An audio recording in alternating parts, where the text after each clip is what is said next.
Hello everybody, this is ManuS and welcome to another Eternal Top Deck series. It's been a bit since the last one, but as some of you already full well know, there's a really good reason for this one. I just won the last ECQ Dark Frontier without dropping a single game in the top 64. And yeah, at this point I once again want to thank everyone that rooted for me, cheered me on, and congratulated me on various platforms. I couldn't necessarily answer specifically to everyone, but I read all the congratulations and everything, and I'm really grateful and happy, and thanks everyone for the support and the kind words.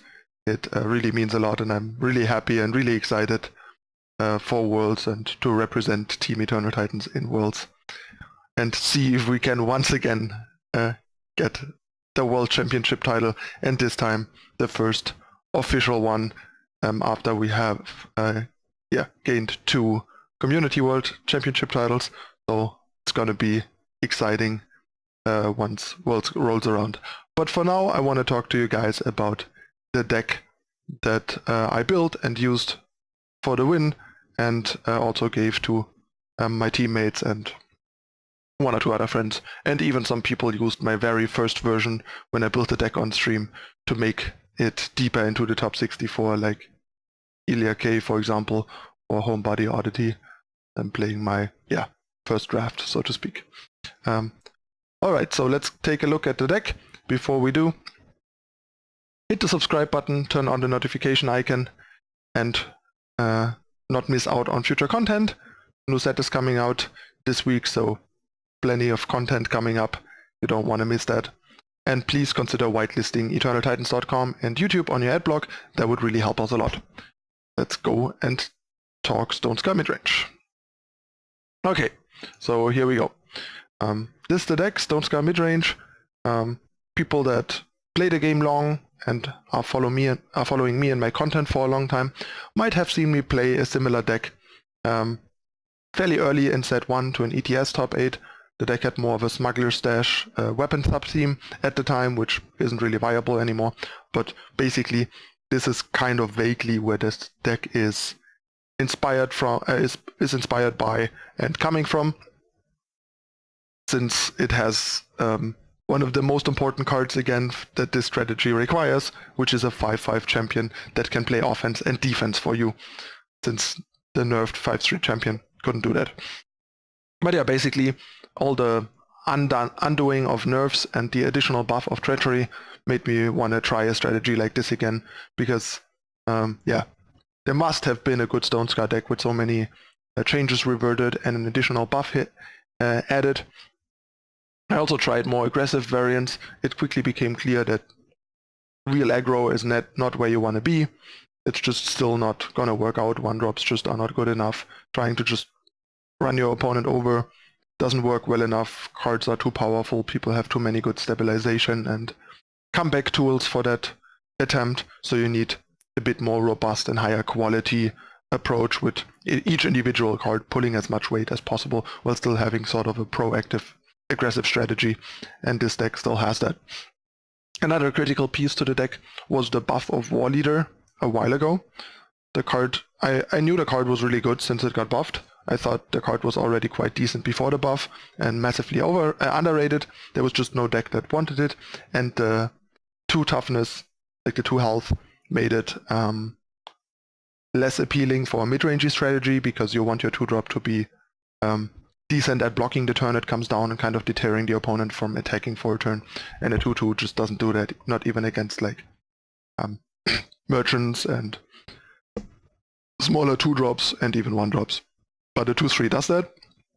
It also means now as a 2/3, if it hits the opponent once, it becomes a 3/4, so it survives Hailstorm, it survives Torch, it attacks into a lot more bodies the next turn and makes it that much easier to keep connecting. So after putting a very rough version of this deck together on stream, after the balance patch hit and trying it a bit, I quickly, halfway through the testing, I added Warleader. Warleader wasn't in the very first version, and then towards the end of the stream I had the list that basically Homebody Oddity and Helia K ended up playing in this ECQ, which is a lot of straight 4-offs and a little less nuance and balance in some of the more situational cards. But the deck felt really good and performed really well in the initial 20 games on stream. So I kept at it and kept playing various versions for like 20 games, and I kept going like 16-4. And the last run, I think I went like 15-5 again with a version, so over 100 games on ladder in like the top 100 up to like rank 3. Like my peak was at rank 3 at the end of the last 20 game set.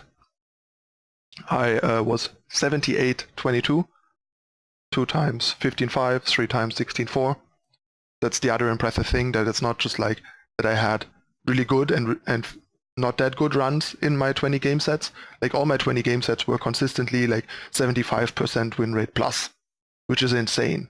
And a pretty good sign, because if your deck consistently, even in smaller sample sizes, keeps performing exceptionally well, is an indicator that the deck is both actually really strong and not as likely to just be running hot, and also pretty consistent if it keeps consistently doing this well, and not just like has runs where you go like, I don't know, 12-8, and runs where you go like, I don't know, 17-3 and stuff, or 18-2.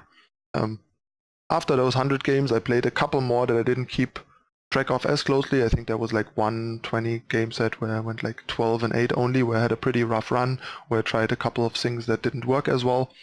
But yeah, even over like 5 different versions, I had a 78% win rate and the top like 5 of ladder, which was amazing.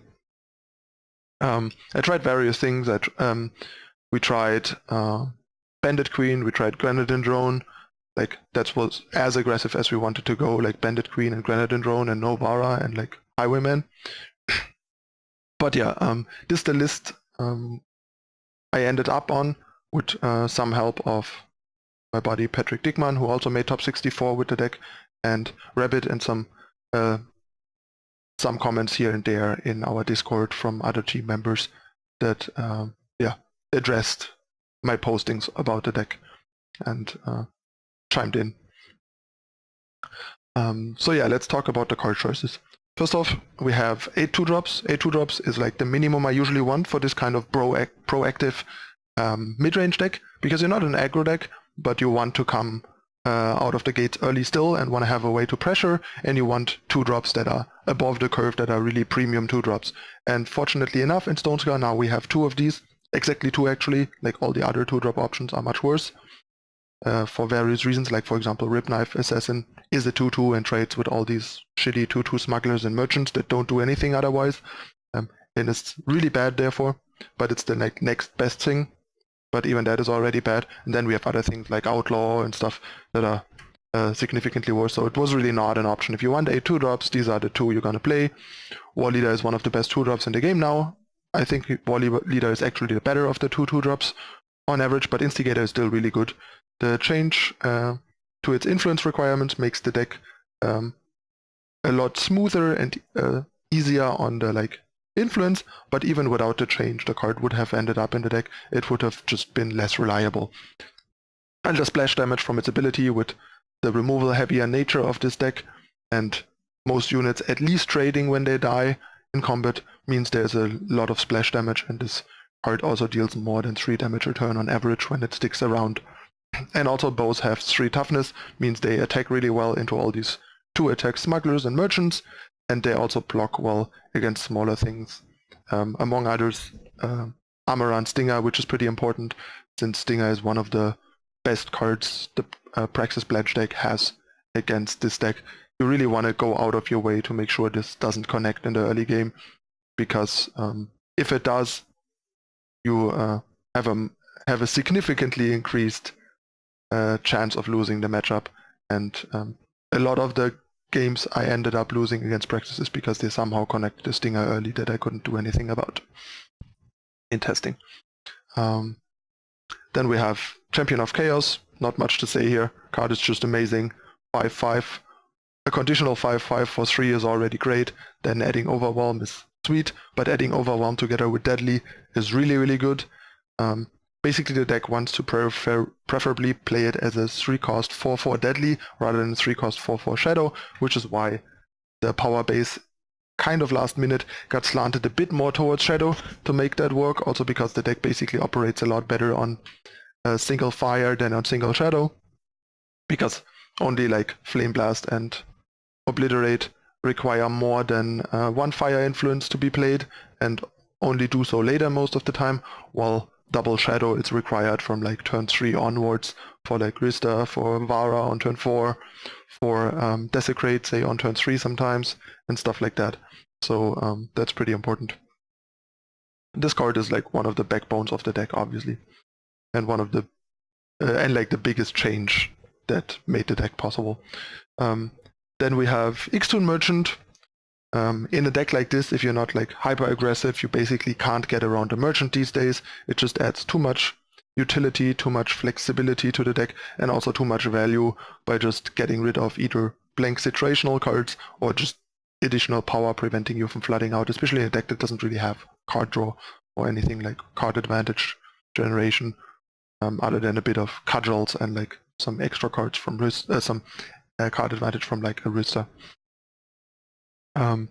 So yeah, also the fact that this is a 3/2 Overwhelm makes it a pretty decent choice. You don't really want Carrington Merchant. It doesn't attack as well. It has 1 toughness against, like 1 health against potential opposing Highwayman in the mirror. The deck had Highwayman most of the testing process. Opposing Vara's favors in the mirror, or just snowballs out of primal decks. So yeah, Ixtun Merchant also has the better market options for the deck. I think I'm giving you reach and some cards that can win on their own, and Boar against Permafrost, which is one of the better removal against the deck, and the deck made people consider and play Permafrost a bit more than before, because also Palace went down in popularity again a bit. So yeah, also the fact that this has 3 attack means it still attacks and blocks fairly well into a lot of units. The biggest issue is it lines up poorly against Amaranth Stinger. Like I mentioned, there are sometimes situations where this is your only play and your only body. You pass, they play Stinger, and you are met with the choice of either taking 2 and letting Stinger connect, or jumping. And sometimes jumping can be the right decision there if you have other ways to shut down the Stinger from there on out, and the Merchant body isn't that important. I'll talk about the market in for a moment. Flame Blast, Boar, and Highwayman were cemented very quickly and very early. We had 3 Flame Blast main for most of the time, and we just wanted the 4th in the market, both because it's a nice finisher to end the game, especially when you have more than like 6 power, because then it can deal more than Obliterate.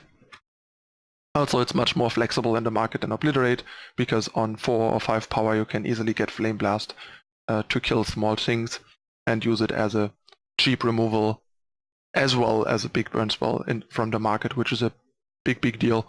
You saw that in one game on camera in the feature match, where just on 4 mana went like Merchant, get Flame Blast, Hoyan for 1, which was a super swingy turn that is only possible thanks to Flame Blast. Obliterate just doesn't do that. So that's why Flame Blast is so good. Also, it allowed me to not play any actual removal in the market. There was a Casualties of the Cause for the longest time, specifically for that reason, but the card wasn't that great, and we wanted an additional market slot for something else, so eventually it got cut for the Maiden that I will talk about in a moment. And then we have Boar. I mean, Boar is just, when it's good, it's great. It's a nice answer to Permafrost, because Permafrost is one of the better answers at shutting down Champion and Vara, and then breaking that Permafrost is worth more than just the 1-for-1 trade that it looks like, because Champion and Vara are so powerful cards that dominate the board so much, and that cause a lot of problems for the decks that usually need to lock them down under Permafrost. Because normally playing Boar, mainly because of Permafrost, would be pretty bad, because you're just trading 1-for-1. It's really not that great. You could just get a unit instead, and then you have the same result in a way. But this generates more tempo, and also there are some really high quality units to free. Also, it's not the only reason why it's there. There are cards like there are decks like Auralian Relics. There are decks that have relics and weapons and relic weapons and stuff. There's Martyr's Chains and so on. Board didn't end up mattering that much in the tournament for me, but it's still a solid slot to have, and there's nothing that is more important, I think, and adds more to the deck than Boar, so I'm still fairly happy with the slot. Then we added Maiden after a while, because initially we had 3 Highwayman main and no Maiden in the 80 for most of the testing. Like the initial list had 3 Maiden, but that got cut quickly because it is kind of hit or miss. The card is either great or just a pretty unexciting vanilla-ish 2-4 against something like, say, Hero Control, which is one of the other decks that we expected to play a major role. And then we tested some against Praxis, and the Praxis matchup was feeling problematic.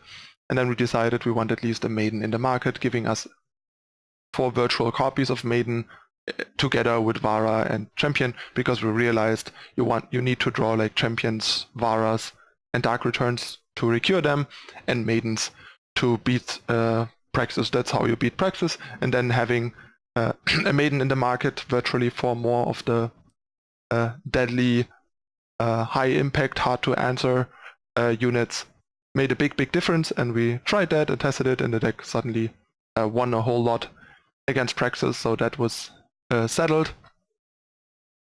But yeah, Rabbit was still a bit skeptical, and also was expecting a massive amount of Praxis, not just for it to be the most played deck, but by it to be like vastly popular, and raised the question on the last day whether or not there should be Maiden main in edition as well. And I was like, I'm not sure.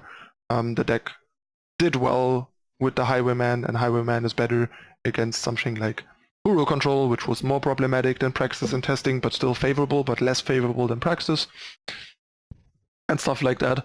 But yeah, he made a good argument for it, and I liked his idea, so he convinced me to just cut the Highwayman in the main for Maidens.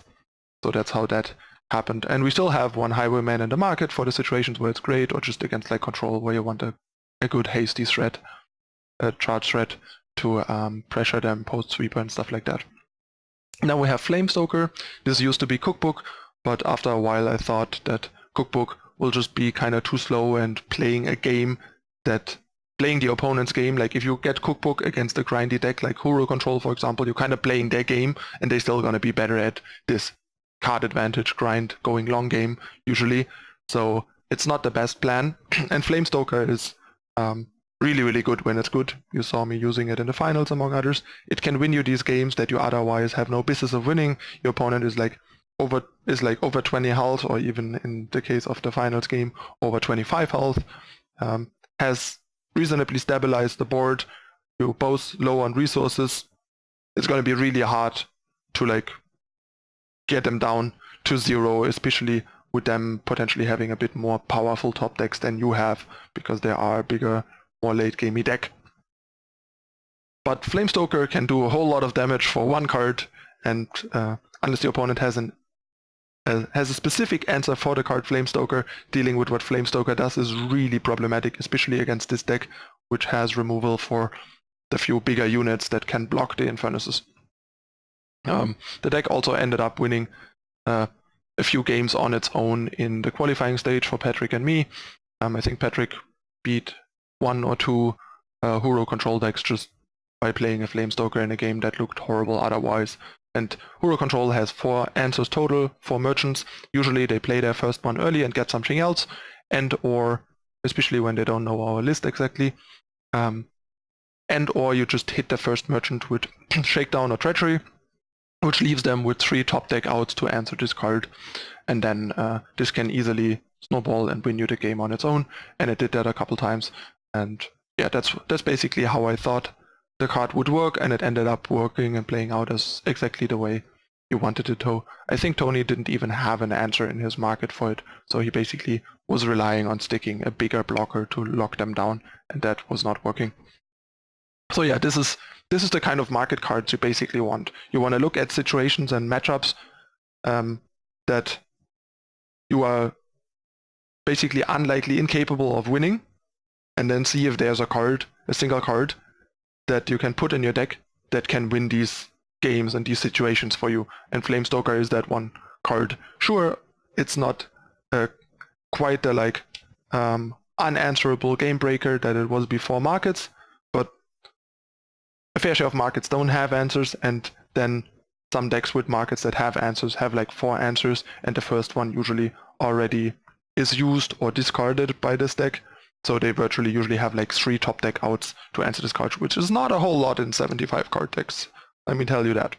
And in Magic you often have answers to these narrow win condition type threats in your deck as well, and they are around the same number, and it's still a very good and viable strategy to board in hard to answer individual powerful threats that the opponent has very few specific answers to, and if they don't have or find one of these answers in time, the card just wins you the game, and that's exactly what this does. That's how you get a ton of value out of your market cards. Winning, if a market card can win you games on its own that you otherwise might not be winning, you can't really do much better than that.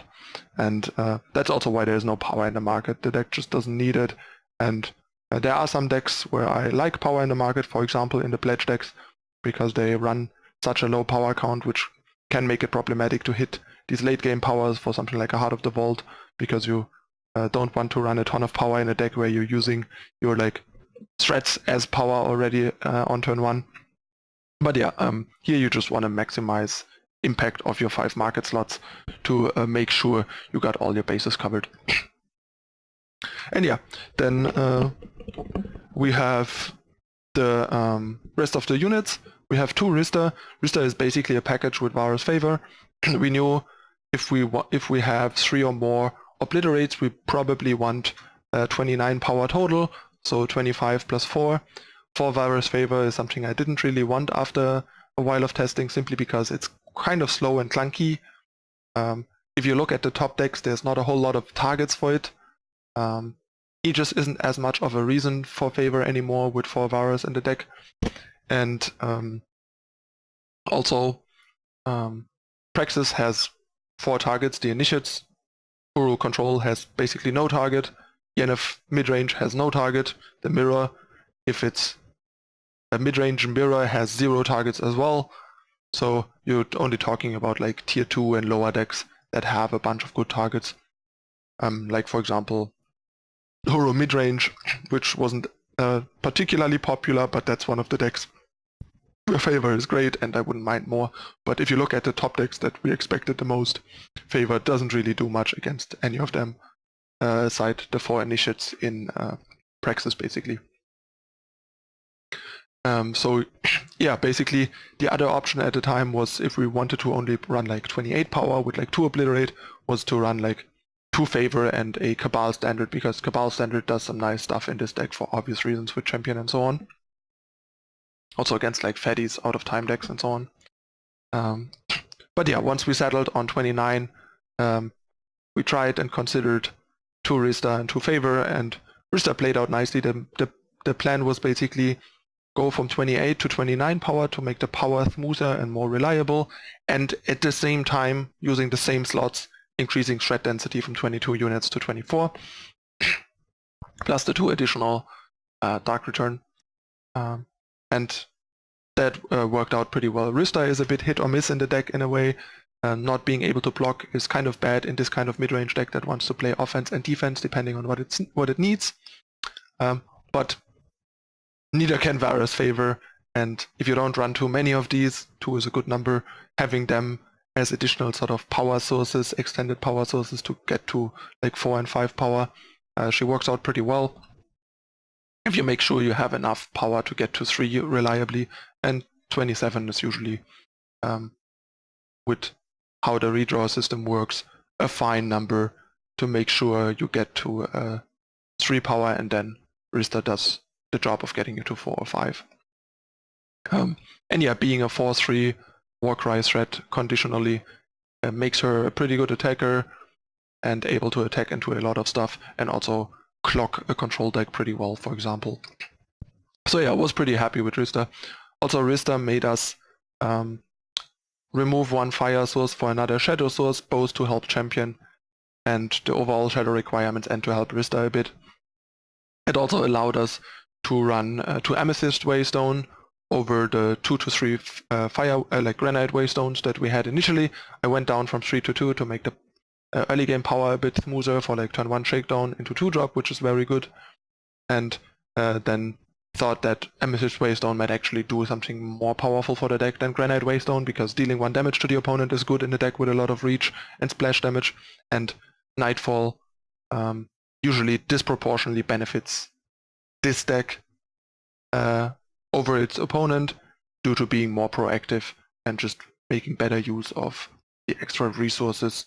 And in the situations where you don't want to give your opponent an extra card, you just put it in your market or play it before it's triggered, and that came up occasionally. And yeah, then we have the 2 Maidens that used to be Highwaymen, but due to the overwhelming presence of Praxis became Maiden to make sure we got that matchup on lockdown safe. And then for Vara, I tried versions without Vara that are a bit more aggressive and have the haste at top end that are a bit more like big burn queen style approaches, but it just didn't feel good, didn't play well. Vara is just too powerful, does too many things, it's especially too good against time decks and specifically against Praxis, and was very vital there. So yeah, just a great card. It's kind of important to manage Vara properly by playing her on boards where it's either less likely that the opponent sacks something and or the opponent only has to sack fairly high impact stuff. Otherwise, if you have other plays and or ways to reduce the opponent's board before playing Vara, that might be a good option. Then we have 2 Dark Return. The deck started out with 4, and after a while I realized that I want 2 or 3 at most, because drawing multiples and drawing them too early can be problematic in matchups where your units are just not dying and then you have these semi-blanks in hand, and that's just awkward. But the card is really good, because all your units are so good, even the 2-drops, that Dark Returning anything in this deck is great, and better than adding any other units instead, basically. And also gives you virtual extra copies in situations where you're trading stuff of your best cards, which is great. Then we have 2 Flame Blast. Before the move towards heavier Shadow, the deck had 3 Flame Blast and 2 Obliterate, but Patrick uttered some concerns about Flame Blast being a bit clunky and awkward, and that he liked Obliterate more often. So I was like, okay, I can see that, that might make sense. I like Flame Blast for its flexibility, but the flexibility doesn't come up as often right now because there are not as many small units being played, for the same reason that Highwayman and Favor aren't as well positioned with having good targets.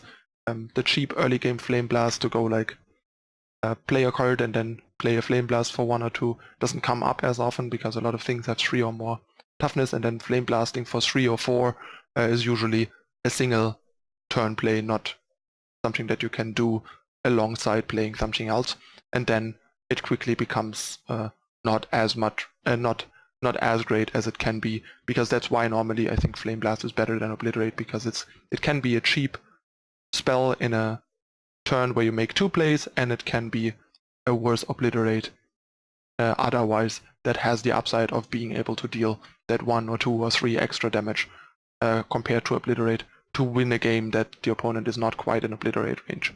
So yeah, 2 Flame Blast, 3 Obliterate has been a good number. Also, I didn't really dislike anything about the list. I was very happy with the list, which isn't that common. Usually after a tournament there are a couple of small changes that you would make in hindsight, but with this list I really wouldn't. Like, the deck just performed and played out exactly as theorized and imagined and tested, and performed admirably, and I was very happy with all the card choices we ended up with. And then we have for Shakedown, the card is just amazing. It's also one of the reasons the deck is as good as it is. It lets you take away key cards from your opponent, like their merchants in decks where that is important. It lets you take away their early cheap removal to get momentum. It gives you information. It deals a damage to them for your reach later. It kind of gives you extra resources. Sure, it gives them to the opponent too, but like I said, Nightfall benefits this deck a bit more than the opponent.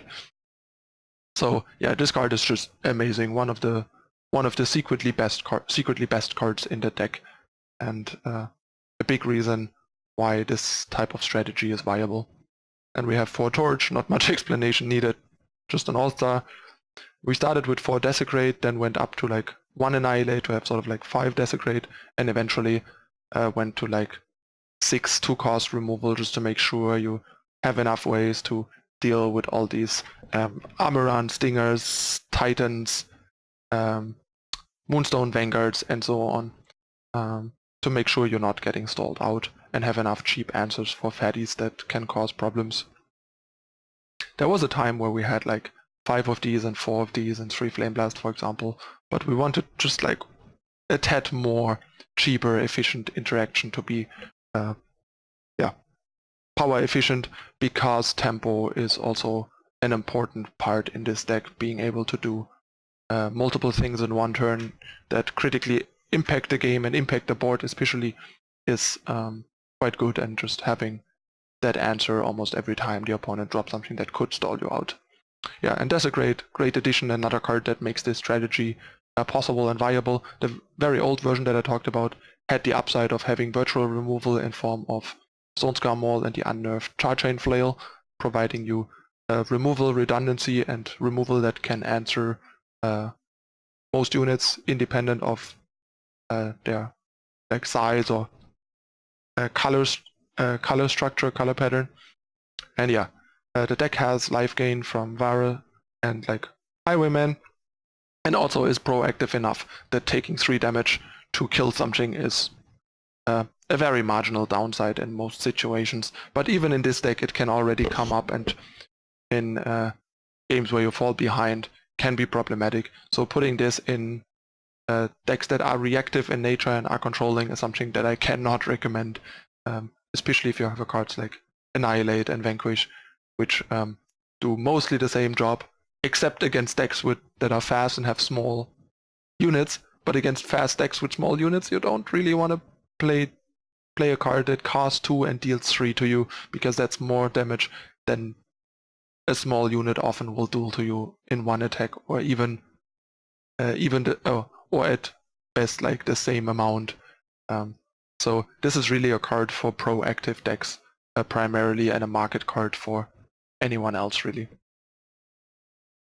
Then and you need to have forms of lifesteal in your deck to gain some health back to compensate for this. Then we have Treachery, also started with 4 for obvious reasons. Looks really nice with the buff being able to hit sites. The problem was with 8 discard spells, the deck would have 2 reactive draws that didn't impact the board and were a bit clunky and slow, and also drawing too many discard spells. And having situations where you already know the opponent doesn't really have a target anymore, but you have this discard spell. Sure, they all have minor effects. This still deals 2, which works towards your game plan of burning the opponent out and all, but it's still kind of bad.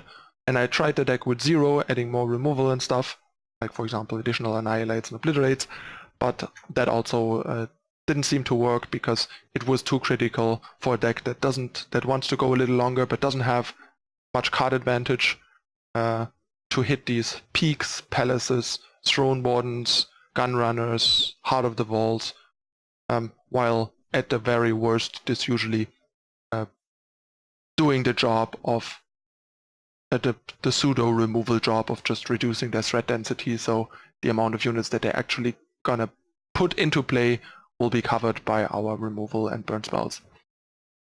So yeah, 3 turned out to be a good number to make sure you don't lose to like the Haymaker card advantage, top end cards from opponents. Another one to mention, for example, is Rhysta. Yeah, and then last but not least we have Obliterate. The deck basically started out with 0, but then I thought, hey, this card would both add additional virtual removal, which is something that I was looking for the mentioned reason of baddies being potentially problematic, but also not adds more removal that is blank against something like Control, where you don't want more removal. So it's like a decent removal against time decks, but also a card that just kills people where you don't want more removal. And yeah, that turned out pretty well. The Overwhelm means you also get some splash damage here from the removal, which is meaningful. And yeah, 4 was a bit too clunky. You had too many, too often, too early, but 3 is a nice number to have one often. but don't have them too early and don't have multiple stat likely. And yeah, then the 25 power, 7 fire, 6 shadow, 12 duels, brings us to 18 shadow plus the 4 searchers, 22 shadow, and 19 fire in total, for a deck that is significantly more shadow than fire, but ultimately wants 3 of each. And you want to keep that in mind while sequencing your power. You want to focus on playing your shadow sources first, usually, unless you have a flame blast that you might want to use earlier. Because playing shadow first means your champion is a 4/4 deadly for 3 on turn 3, and it also means that if you draw a waystone, you can use it ASAP and don't have to waste it, and also can get the impact as soon as possible. So you want to prioritize playing shadow sources over fire sources usually, but want to make sure that you end up with like 3 of each at the very least. Alright, this is the deck list. Wouldn't change anything. Deck was amazing. I'm very happy with all the card choices. Like I said, that's kind of rare that you get a list that far and that right, that you wouldn't change anything after a long tournament. So testament to the testing and the work that was done on the deck. And yeah, as usual, I'll gonna be hopping into ranked with you. I'm only gold still. I haven't really played much since the month reset, so it's not gonna be high ranked ladder, but as I already mentioned, I was rank 3 with the deck and only dropped out of top 100 last month when I tested some other stuff that didn't go that well.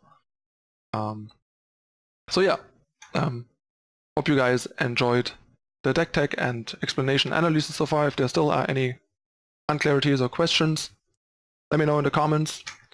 And yeah, see you in a moment with game number 1.